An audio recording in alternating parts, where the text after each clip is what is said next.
โอ้มีลิงตัวหนึ่งจะขึ้นไปแล้วเจอมันเดียวอันนี้อีกสายพันธุ์หนึ่งนะ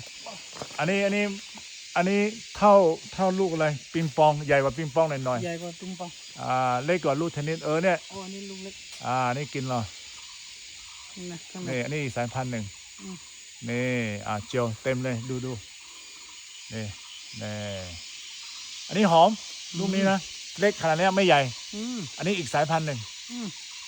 นี่นู่นต้นนี้คาดว่าน่าจะมีอายุไม่น้อยกว่า50 ปีแล้ว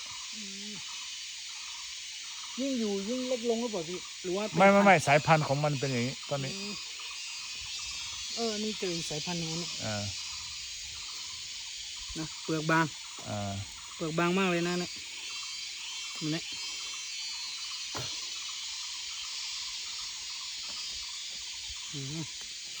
ตามมากินในป่าเลย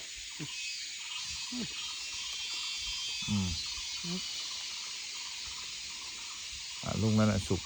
อันนี้คอลลาเจนเจลสูงสุดยอด